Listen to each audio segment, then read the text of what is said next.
Je me dis enfin, quelqu'un, et c'est pour ça que je te l'avais dit, si un jour je me mettais à faire des accompagnements, ça va être d'une grande qualité parce que j'ai trouvé qu'il y avait beaucoup de bullshit sur les réseaux sociaux. Et que si tu n'as jamais entrepris, si tu n'as jamais vendu une boîte 100 millions, si tu n'as jamais tenté de racheter une boîte 230 millions, tu peux pas offrir des accompagnements de grande qualité comme un entrepreneur qui est passé par ces étapes-là. C'est tout. Ouais, c'est clair. Mais j'ai pas honte. C'est des entreprises que je crée. Si j'ai une entreprise qui vend des accompagnements qui est valorisée à 100 millions, bah demain, je peux la vendre 100 millions. Si j'ai un business club qui est valorisé à 20 millions, ou à 200 millions, ou à 1 milliard, c'est 1 milliard en plus. Et en plus, tu fais gagner de l'argent à tes équipes et tu crées de l'emploi. Enfin, tu vois, les gens, ils comprennent pas tout ce mécanisme. Pour eux, en fait, il y a toujours, comme tu as dit, ces personnes-là, le panier de crabes, là, il y a toujours anguille sous roche. Alors, pour eux. Parce que, Wissem, ils ne savent pas c'est quoi l'argent, ils ne savent pas c'est quoi une capitalisation boursière, ils savent pas. Quand tu as un groupe qui est valorisé 800 millions, ils croient que tu as 800 millions sur ton compte perso. Ils ne savent pas. Donc déjà, ils ne comprennent rien à l'argent. On parle de capitalisation. On ne parle pas de cash money sur ton compte perso. D'accord ? Quand tu as une foncière qui vaut 100 millions, on parle de patrimoine en immobilier. Tu n'as pas 100 millions sur ton compte. Okay ? Et même si tu vends ta foncière, après impôts et autres, il n'y a pas 100 millions. Deuxièmement, ils ne comprennent pas tout cet écosystème. Tu vois, ils ne le comprennent pas. Et après, ces gens-là, ils vont te voir. Ils regardent que le m'as-tu vu. Ils vont te voir avec une voiture à moins de 20 000 euros. Ils vont dire, ah, en fait, c'est un mytho. Mais attends. Ouais. Mais la dernière fois, il y a M. Altrad qui vient à Millau, qui pèse 5 milliards, qui était en Audi A3. De l'époque. De l'époque. Non, mais à un moment donné... chacun met son argent où il veut. Moi, j'ai déjà croisé plusieurs fois Zidane en classe éco. Chacun met son argent où il veut.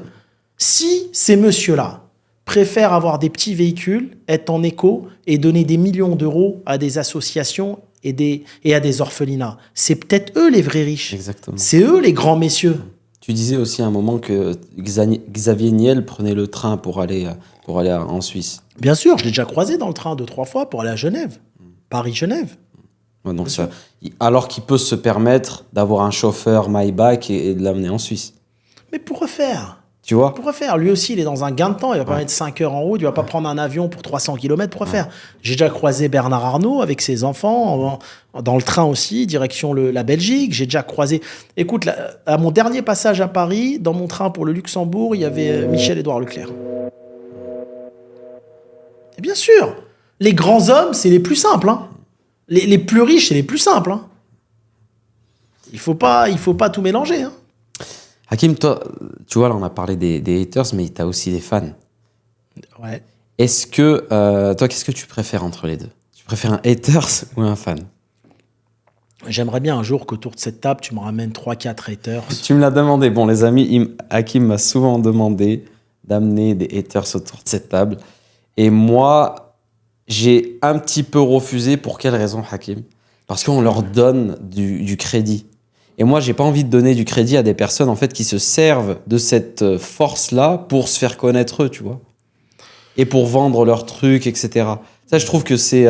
Il y a eu une époque, t'avais sur les réseaux sociaux, t'avais pas mal de personnes qui sortaient, qui sont mis à faire du buzz en surfant sur le buzz des autres. Voilà.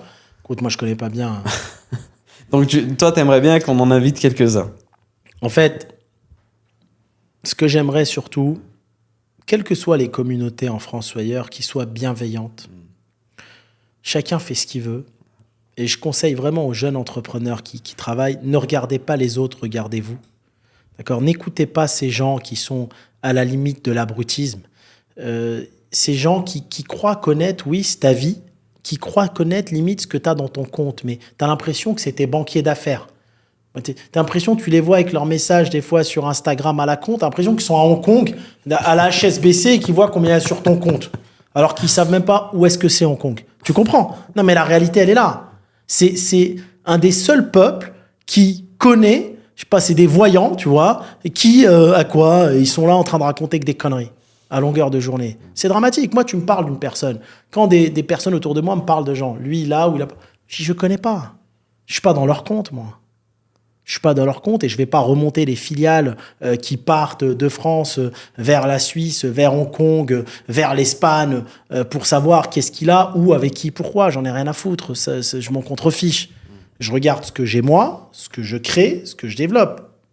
Après que les gens parlent de toi en bien ou en mal, l'essentiel c'est qu'ils parlent de toi. Si les gens ne parlent pas de toi, c'est là qu'il faut s'inquiéter. C'est que t'intéresses personne. Donc du coup, ouais, les haters, faut pas leur donner l'heure, c'est tout. Non. Les seuls à qui tu peux donner l'heure, en vrai, c'est tes fans. Oui, les bonnes tu- fans, Ah ouais, pas les mauvaises. parce qu'il y en a des mauvais. Ça dépend ce qu'on appelle des fans.